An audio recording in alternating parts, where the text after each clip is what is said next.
Destiny গ্রুপের 2012 সালে যখন নাকি দুদক তদন্ত শুরু করে প্রায় 650 অ্যাকাউন্ট এখন এই মুহূর্তে পৃথিবীতে নাই। আবুল মাল আব্দুল মুহিত 1 মাসের কথা বলে সকল অ্যাকাউন্ট গুলা স্থগিত করে দেয়।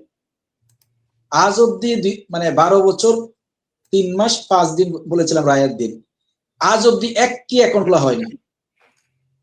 এবং আরেকটি সবচেয়ে গুরুত্বপূর্ণ বিষয়, ডেস্টিনি কত স্বচ্ছভাবে ব্যবসা করেছে দেখেন।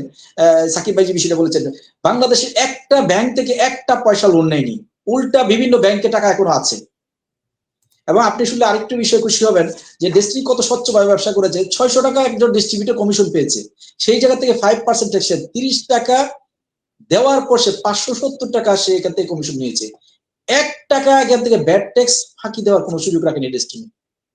এবং বাংলাদেশে একটি ডিস্ট্রিবিউটর বলতে পারবে না যে আমি এই কোম্পানির কাছে আমি পণ্য পাইনি, আমি কোম্পানির কাছে কোনো কমিশন পাইনি, আমার এইগুলা কোম্পানি সঠিক সময় মতো দিতে পারিনি, এত স্বচ্ছভাবে ব্যবসা করার পর।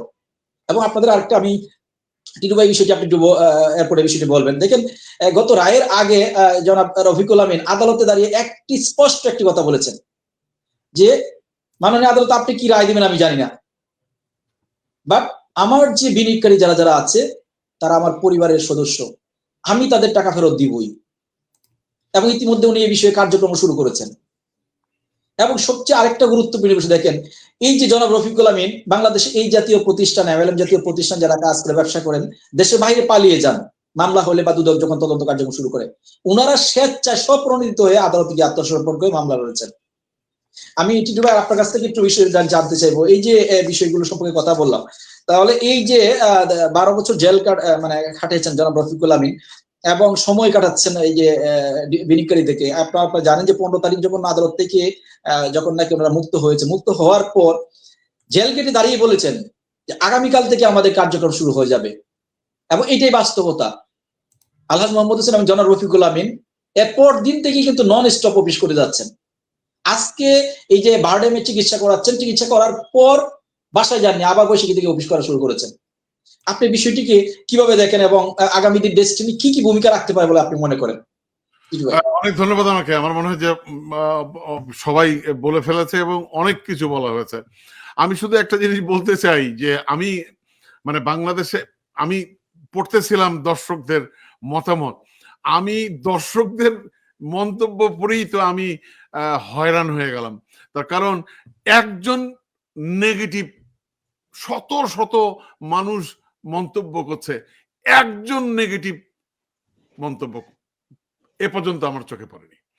মানে কি, আপনি একটি মানে আপনার প্রতিহিংসার কারণে এই তারেক সিদ্দিকী, এখন তারেক সিদ্দিকী হচ্ছে কি পার্সন, সেই হচ্ছে মূল হোতা যে যারা এই ডেস্টিনিকে আমাদের জয়নাল আবেদিনের ভাষায় গুম করেছে, মানুষকে গুম করেছে, প্রতিষ্ঠানকে গুম করেছে, গোটা বাংলাদেশকে গুম করেছে যে ব্যক্তি এই তারেক সিদ্দিকী। আরে তার নাম, এটা যখন প্রকাশিত, এটা যখন সত্য, তার নাম যখন লয়ার সাহেব বলছেন যে এটা আদালতের কাগজেও তার নাম এসছে, আরে এখন তো তার নাম আসা মানে একদম পরিষ্কার এটি একটি বানোয়াট মামলা, এটি একটি মানে কি বলবো এই প্রতিষ্ঠানটাকে ধ্বংস করে দেওয়ার। তাকে আমার সাথে দীর্ঘক্ষণ আমি কৃতজ্ঞতা জানাই আমিন সাহেবকে, উনি আমাকে ফোন করেছিলেন, উনি ওনার সাথে দীর্ঘক্ষণ কথা হয়েছে এবং উনি এই 12 বছর পর জেল থেকে বেরিয়ে ওনার কণ্ঠে যে আমি দৃঢ়তা দেখলাম, আমি ভাই তাকে সেলুট করা ছাড়া আমার কোনো পথ নাই। মানে আমি আমিন ভাইকে অনেক আগে থেকে চিনতাম, আমিন ভাইয়ের সাথে মন্ট্রিলেও আমার দেখা হয়েছে, উনি আমাকে দেখে চিনতে পারছেন না 12 বছর পর। উনি বলছেন টিটু ভাই আপনার স্বাস্থ্য তো অনেক বেড়ে গেছে। আমি খুব ছিলাম। এবং সবচেয়ে মজার ব্যাপার যে একটা লোককে, একটি গোষ্ঠীকে, একটি প্রতিষ্ঠানকে 12 বছর আপনারা ইয়ে করলেন। এখন এই তো যেদিন দেশ স্বাধীন হয়েছে, আমি বলবো 5 আগস্টের পরে প্রথম কি বলে ইয়েতেই তো এটা বাতিল করে দেওয়া উচিত। কারণ যেখানে তারেক সিদ্দিকের মতো একটা গুন্ডা, তারেক সিদ্দিকের মতো একজন ব্যক্তি যে গোটা বাংলাদেশের গুম খুনের হোতা সে যখন তার নাম যখন এখানে এসছে, এটা তো পরিষ্কার যে এটি একটি সম্মানিত অতিথি সাকিব ভাই, আপনার কাছে আপনি যে প্রতিবেদনটা করেছিলেন আমাদের ব্যাপক দর্শক এবং ব্যাপকভাবে এটা কিন্তু শেয়ার করেছে বা তারা এটা নিয়ে ব্যাপক সন্তুষ্টি প্রকাশ করেছে আমাদের সমাজ। এবং আপনি যখন প্রতিবেদন করেছেন মামলার রায় কিন্তু হয়নি, রায়ের আগে কিন্তু আপনি এই প্রতিবেদনটা করেছেন। এরপর আমি টিটু ভাইয়ের কাছে আসবো। আপনি এই যে পথ লিমিটেড থেকে শুরু করে তারেক সিদ্দিকীর যে প্রতিবেদনটা করেছেন, এটার একটু রিভিউ যদি আপনি আমাদের দর্শকদের দেন তাহলে একটু ভালো হয়। জি, আমি আসলে ১ম এ বলতে চাই যে এটা করার আমি তাগিদটা যেটা অনুভব করেছি, এই তাগিদটা এসেছিল আমার এই কারণেই যে আমি দেখলাম যে বাংলাদেশের ডেস্টিনির মতো একটি কোম্পানি, যে কোম্পানি কিন্তু তাদের কোনো ব্যাংক লোন ছিল না। তারা কোনো ঋণগ্রস্ত কোম্পানি ছিল না। সম্পূর্ণ ক্রাউড ফান্ডিং এর মাধ্যমে নিজস্ব উদ্যোগে তাদের নিজস্ব ডিস্ট্রিবিউটররা তারা মিলে একটা কোম্পানি গঠন করলো এবং আপনি দেখবেন যে এই যে তাকে যে ২০১২ সালে যে আটক করা হলো অন্যায়ভাবে, তার আগের অর্থ বছরের দিকেও যদি আপনি পেছনে ফিরে তাকান, আপনি দেখবেন যে তারা ৳৪০০ কোটি টাকারও বেশি তারা সরকারকে রাজস্ব দিয়েছে। তো যেই কোম্পানিটা স্বাবলম্বী, যারা মানে জনগণের টাকা মারেনি বা যারা রাষ্ট্রের টাকা মারেনি, কোন ব্যাংকের টাকা মারেনি, তারা নিজেদের মাধ্যমে তারা অর্থ জেনারেট করেছে এবং সেটা দিয়ে একটা কোম্পানির বিকাশ করেছিল।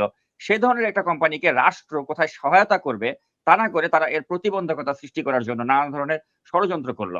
আমরা কি দেখলাম এই আওয়ামী লীগের শাসনামলের সময়? আমরা দেখেছি যে এমনও কোম্পানির উদ্ভব ঘটেছিল আওয়ামী লীগের শাসনামলের সময়, যারা একটা বাজারে ধরুন একটা ৳২,০০,০০০ টাকার একটা মোটরসাইকেল রয়েছে।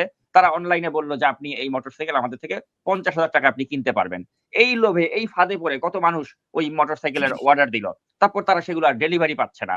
এ ধরনের কোম্পানির একজন মালিক যে তাকে গ্রেপ্তার করতে কতদিন সময় লাগলো। তারপরে আবার ওই মালিক আবার জামিনও পেয়ে গেল আওয়ামী লীগের সময়। তো আপনি দেখেছেন যে এ ধরনের তামাশা, আমি ওই কোম্পানির নাম উল্লেখ নাই করলাম। আপনারা জানেন আমি কার ইঙ্গিত করছি। তো এই ধরনের কোম্পানির আমরা বিকাশ দেখেছি আওয়ামী লীগের আমলে, যে যারা এই ধরনের ভুইফোর কোম্পানি, তারা অনলাইনে একটা চটকদার বিজ্ঞাপন দিয়ে তারা কোটি, কোটি টাকা জনগণের থেকে হাতিয়ে নিয়েছে। আপনি ডেস্টিনির বিরুদ্ধে কি এরকম একটা অভিযোগ করতে পারবেন যে জনগণের টাকা তারা লুট করেছে বা কোন ব্যাংকের টাকা লুট করেছে?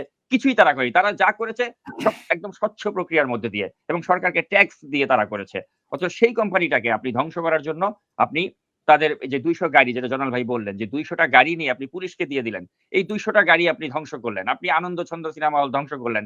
আপনি ডেস্টিনি মালিকানাধীন যত প্রপার্টি রয়েছে সেগুলোকে আপনি ধ্বংস করলেন। শুধুমাত্র একজন ব্যক্তির ব্যক্তিগত আক্রোশ চরিতার্থ করার জন্য এবং আপনি একটা মিডিয়া ট্রায়াল, মানে আমি যেটাকে বলব যে বাংলাদেশের ইতিহাসে এরকম জঘন্য মিডিয়া ট্রায়াল মনে হয় কারো বিরুদ্ধে হয়নি, যেটা এই মোহাম্মদ হোসেন এবং রফিকুল আমিন এবং লেফটেন্যান্ট জেনারেল হারুনুর রশিদ তাদের বিরুদ্ধে যে হয়েছিল।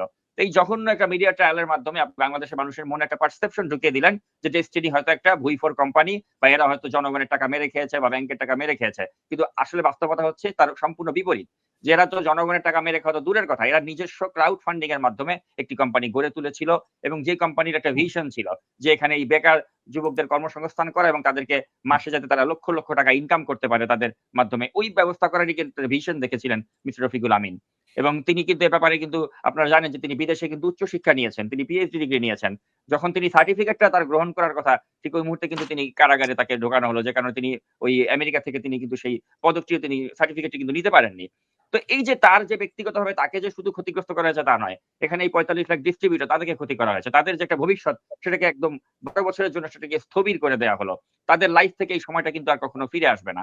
তো এখন আমি যেটা একটু আগে যেটা বলছিলাম যে অবশ্যই রাষ্ট্রকে এর ক্ষতিপূরণ দিতে হবে। যে রাষ্ট্রের একটা ফ্যাসিবাদী সরকার যখন ক্ষমতায় ছিল তারা তাদের ব্যক্তিগত আক্রোশ চরিতার্থ করতে এরকম একটি সম্ভাবনাময় একটি কোম্পানিকে তারা এভাবে ধ্বংস করার একটা পরিকল্পনা হাতে নিয়েছিল এবং তার অংশ হিসেবেই কিন্তু এই মিস্টার রফিকুল আমিন তার জীবন থেকে ১২টি বছর কেড়ে নেয়া হলো। তো আমি মনে করি এখন উপযুক্ত ক্ষতিপূরণ দিতে হবে এবং এই ডেস্টিনিকে যাতে আবার পূর্বের অবস্থায় ফিরিয়ে আনা যায় সেজন্য এই রাষ্ট্রকে সহায়তা করতে হবে। এই দাবি আমি জানাচ্ছি।